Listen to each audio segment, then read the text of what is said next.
What up, what up? This is Splyce, and right about now, you are checking out BPM Supreme TV.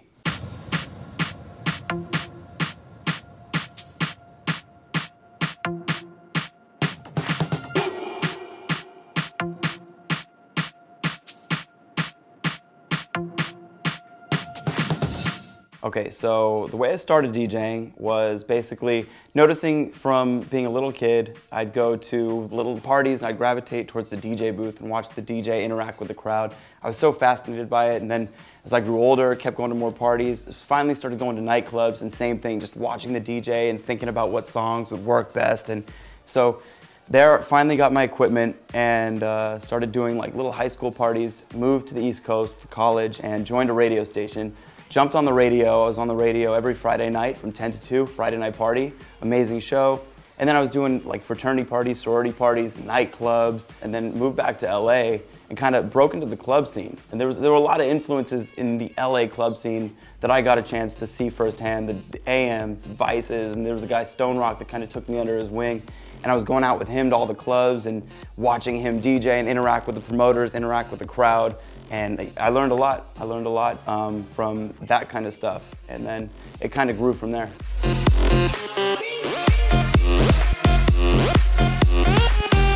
So I was able to establish myself in LA.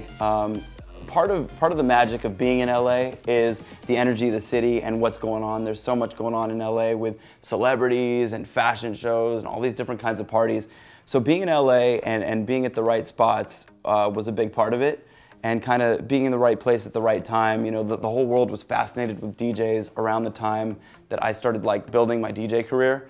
I got put on CNN Larry King Live for their 20th anniversary episode where they interviewed me about being like a Hollywood DJ.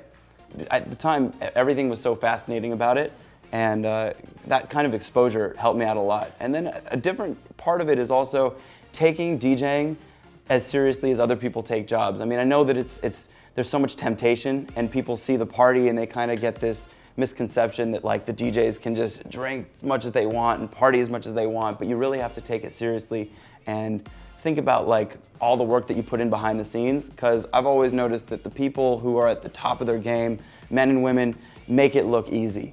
And that's the thing that like a lot of the best DJs that I've seen make it look easy, and you go out there and some of them that are so technical and amazing, they make it look easy, but the truth is the amount of work that they put in behind the scenes is what puts that whole thing together.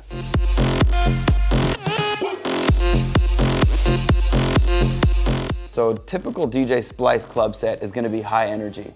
It's going to be a good amount of EDM, you know, house music, dance music, and then it's going to dip into your hip hop and a lot of the popular hip hop.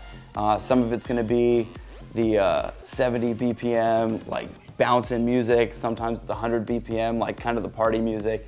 And then there's a lot of stuff on the microphone. I love to engage the crowd. I love to make sure that everybody's having a good time. And I look for that person in the crowd that might not be smiling. They might have other stuff on their mind. So I'm going to try to do what I can to make sure they're having a great time.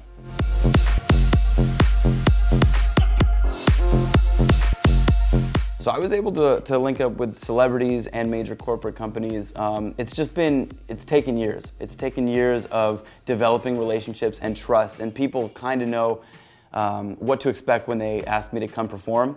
I've had the pleasure of DJing for companies like Microsoft, Facebook, Verizon, you know, some big companies, and we're traveling all over, you know, and whether I be in Switzerland or Maui, you know, or LA, these places need to know that I'm going to be there on time and I'm going to give them 110% every single time. And celebrities too, they need that exciting factor. You know, you need someone that can listen closely to the words that they're saying, whether you're dealing with the celebrities directly or an events coordinator or something. You basically need to know what they're saying, read between the lines, and kind of tippy-toe, because sometimes it can be a little tricky. But you just have to understand what they want and then give it to them.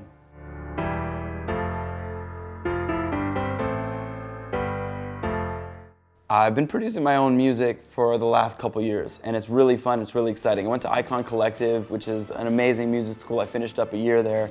The kind of music that I'm aiming for, like my influences right now are like the Avicii's, Calvin Harris's, Dioro, Showtek, Bass Jackers, even David Guetta.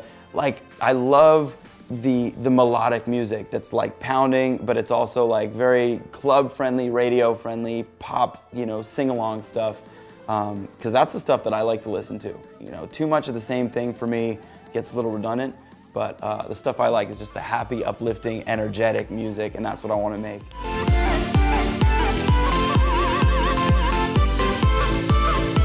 So my best advice that I probably wish I got when I started DJing is that it's going to be a lot of work, and it is a lot of reward, but there's a lot that goes into the marketing and the branding and the business of all of it. And what that means is put in the work. You're gonna have to put in the work, and that means shaking hands and networking and making sure that everything that you're presenting to people is the best it can be, whether it's a logo or business cards or photo shoots. Sometimes you have to spend a little bit of money, but it's all worth it. And if it's something that you love, you're not gonna feel like you're really putting in work. You know, you're gonna wanna do it because you're bettering your brand, you're actually bettering the culture.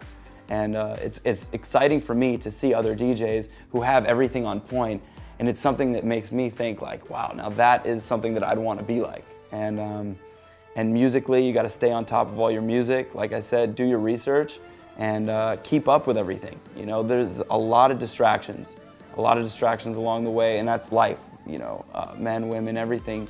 Just so stay focused and kind of have that goal and follow that path to where you want to go.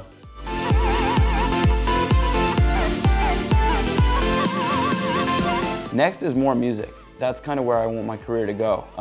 The DJing thing is incredible, and I love performing more than anything, and performing my own music is going to be like the next thing that I want. I want to bring my own music to the world, and I feel like the music that I want to make is happy, energetic, uplifting, and it's going to raise the spirits of people that listen to it. And so that's my goal. My goal is to keep making the music that I love and that I'd want to play at my own shows, and just keep everybody happy.